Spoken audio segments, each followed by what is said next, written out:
Seperti yang telah kita ketahui bersama, bahwa di masa pandemi COVID-19 seperti sekarang, kita semua dianjurkan untuk berdiam diri di rumah, dimulai dari belajar, bekerja, sampai beribadah, sementara harus dilakukan dari rumah.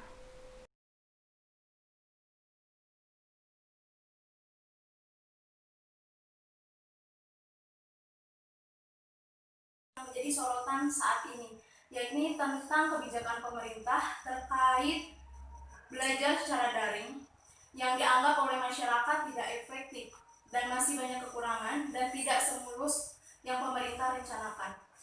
Apakah benar demikian atau juga sebaliknya? Untuk mengetahui fakta akan hal tersebut, saya akan berbincang langsung dengan Ibu Aryani. Beliau adalah seorang guru salah satu sekolah di Kota Banjar, Jawa Barat. Bu Aryani, apa kabar? Alhamdulillah, baik. Bagaimana kesibukan di saat pandemi seperti sekarang ini? Iya, kebetulan saya mengajar di salah satu SMK di Kota Banjar. Untuk kegiatan kami di pendidikan itu khususnya kami menggunakan anjuran dari pemerintah, di mana untuk pembelajaran itu bisa melalui WA, kemudian Google Classroom, kemudian melakukan meeting dengan pakai aplikasi Zoom, kemudian pakai Webex, dan walaupun semuanya tidak bisa seefektif atau selancar yang kita harapkan, seperti itu. Lalu bagaimana? Apakah Ibu sendiri mengalami kesulitan saat belajar secara daring ini? Jelas, kalau kesulitan tidak hanya dirasakan oleh saya pribadi, tapi semua guru-guru yang mengajar itu sama, kesulitannya pasti ada, gitu ya, terutama untuk siswa-siswa yang di sekolah, ya, terutama itu banyak siswa yang tidak menggunakan HP Android, sehingga kami mencari solusinya seperti apa gitu.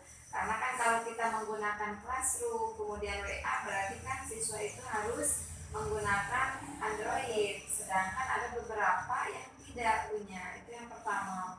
Kemudian yang kedua, kalaupun siswa mempunyai HP Android, mereka terhambat dengan adanya sinyal. Oh iya. Ya, jadi karena mereka kebanyakan berada di pedesaan, ya, sehingga sinyal memang mengganggu, sangat terganggu. Sehingga kalau misalkan hari ini kita mengirimkan tugas, kalaupun ada yang pakai Android, itu tidak selancar yang kita harapkan. Seperti misalnya saya membuat absensi kehadiran.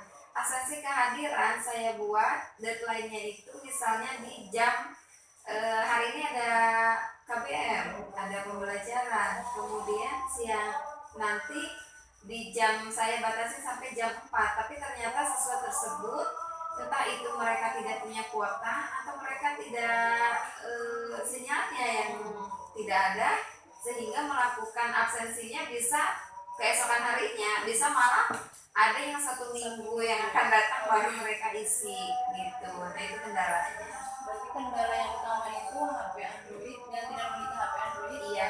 Akses internet. Iya. Kalau misalkan yang punya Android dan kemudian kita share di grup, yang kita punya grup ya, kalau misalkan sehari-hari sebelum pandemi COVID, ya, untuk kita update apapun itu, info apapun itu di grup, itu masih bisa menyeluruh, bisa langsung dapat informasinya. Misalnya hari ini anak-anak dapat info apa, nah besok ketika masuk sekolah diinfokanlah oleh ke KM-nya atau teman-teman yang baca di grup, kemudian disebarkan kepada teman-temannya. Kalau sekarang memang kesulitan itu dan kendalanya benar-benar dirasakan oleh kita, Baik oleh pengajar dan siswanya langsung. iya betul.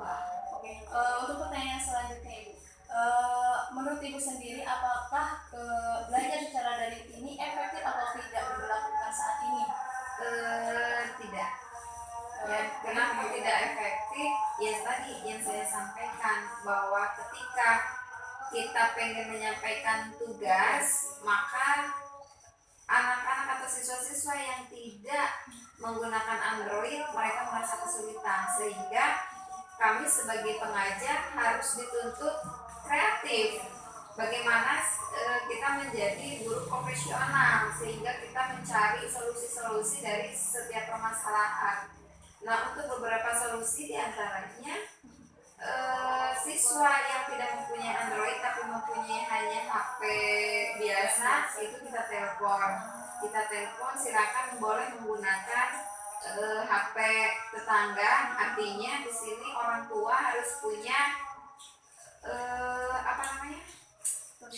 Iya, orang tua harus benar-benar terlibat dengan tetangga misalnya yang punya Android, kemudian bisa meminta tolong. Nah, itu boleh.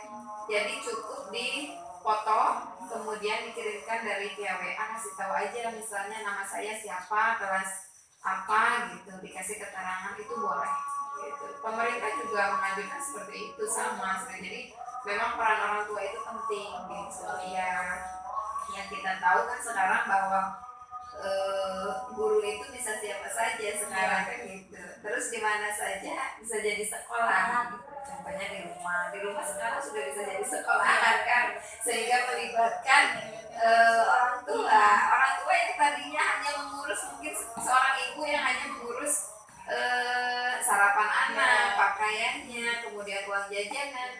Dengan adanya pandemi seperti ini dituntut bahwa di rumah pun seorang ibu dituntut harus benar-benar menjadi seorang guru, bukan hanya guru PAUD, TK atau SD, tapi juga SMP dan SMK. Berarti peran orang tua juga di saat belajar seperti ini juga penting untuk mendampingi ya Bu, agar proses kegiatan belajar secara daring ini bisa lancar. Untuk selanjutnya Ibu, apakah menurut Ibu sendiri ada kekurangan dan kelebihan dari kegiatan belajar secara daring ini? Ya, kalau kekurangannya pasti ada banyak. Di antaranya tadi siswa yang di pedesaan yang susah sinyal, kemudian siswa yang belum mempunyai HP Android. Kalau kelebihannya itu juga ada. Guru yang tadinya gaptek, nah sekarang beliau dituntut untuk bisa. Dan bagaimana caranya? Caranya itu banyak sebenarnya. Pemerintah sendiri itu sudah memberikan yang namanya pelatihan ya. UNESCO sendiri kalau nggak salah itu infonya memberikan kepada 5 universitas negeri ya untuk bisa melakukan program-program, diantaranya seperti UNY itu memberikan pelatihan-pelatihan kepada guru-guru yang gaptek, jadi yang belum bisa misalnya masuk seperti classroom seperti apa, mungkin selama ini hanya bisa menggunakan HP, telepon, ya kan, kemudian WA seperti itu aja. Nah kalau sekarang dituntut gitu, dan itu menurut saya pribadi sebuah kelebihan gitu ya, ada hikmah di balik sebuah kejadian sekarang ini. Nah kemudian untuk orang tua pun yang tadinya tidak mengerti, kemudian tidak paham dengan pembelajaran anak seperti apa, sehingga banyak yang konsultasi, Ibu bagaimana ya ini untuk pembelajaran anak supaya tetap lancar. Sehingga saya pribadi sebagai seorang tenaga pendidik, saya memberikan solusinya seperti apa, saya tuntun lah gitu ya, karena kita memang aspek kewarganegaraan itu kan diantaranya kita memberikan panduan, bantuan kepada orang lain, tidak hanya bantuan dalam bentuk kalau pemerintah punya program sendiri untuk bantuan seperti bantuan sosial kepada masyarakat. Kalau kami tenaga pendidik, ya bantuannya kepada orang tua yang tidak bisa, yang tidak paham dengan adanya sekarang pembelajaran daring, boleh konsultasi kepada kami. Ya. Untuk kami sendiri sebagai tenaga pendidik pun mencari solusi, mencari cara bagaimana caranya ketika kita belajar seperti sekarang di pembelajaran daring supaya tidak jenuh, kemudian tidak banyak mengeluh. Itu ada solusinya sebenarnya, dengan cara ya kita ikut seminar bagaimana cara mengatasi pembelajaran daring, kemudian pelatihan-pelatihan lah yang bermanfaat. Berarti dengan adanya hubungan dengan pihak orang tua siswa juga kerap kali ada keluhan-keluhan nggak sih dari orang tua siswa terhadap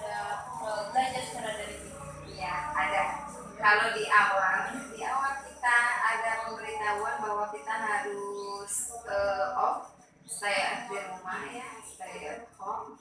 Nah kita diminta untuk pembelajaran daring, sehingga kita mengumumkan ada grup. Kalau saya pribadi itu ada grup paguyuban ya, kalau di Jawa Barat itu kan paguyuban ya. Nah, saya bikin grup itu, kemudian saya share di grup bahwa kita untuk saat ini harus pembelajaran dari online seperti apa gitu kan. Kemudian saya jelaskan, saya bimbing gitu kan, sehingga ya orang tua pun alhamdulillah bisa memaklumi dengan kondisi seperti ini. Kalau yang awal keluhannya memang di awal itu kita kan semua guru ya, semua guru mata pelajaran itu semuanya nge-share.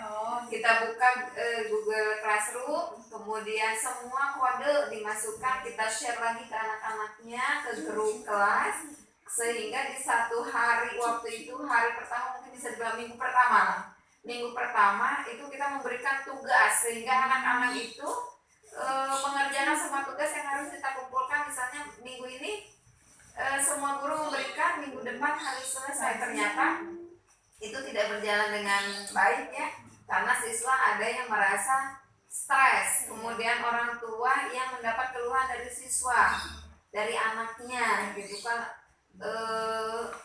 aduh mak, ya teh pusing gitu ya, pusing nih, capek lagi ngerjain tugas, bla bla bla, sehingga memang ada orang tua yang langsung konsultasi, lalu bagaimana ini untuk penugasan terlalu menumpuk sekaligus. Apakah ada mahasiswa atau orang tua yang mengeluh tentang adanya kuota? Ya pasti ada ya. Untuk orang tua memang merasakan tadinya sebenarnya gini, kalau awal memang mereka mengeluh ya, aduh bu nggak ada kuota atau apa. Setelah saya jelaskan bahwa sebenarnya dari satu hari peserta didik berangkat itu kan orang tua selalu memberikan uang saku ya, seperti itu.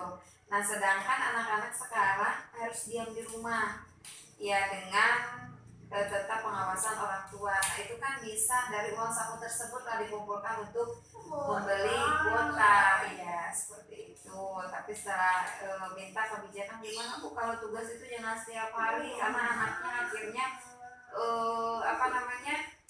malah stres gitu. Akhirnya ya kita evaluasi di meeting Zoom ya kepada pihak sekolah gitu, dan alhamdulillah ada kebijakan. Dan ternyata pemerintah juga sama gitu, bahwa untuk pandemi seperti ini saat ini kompetensi itu tidak harus sesuai dengan yang apa kita targetkan tadinya gitu. Yang penting sekarang bisa berjalan dengan lancar, aman, pembelajaran tetap terlaksana. Ya.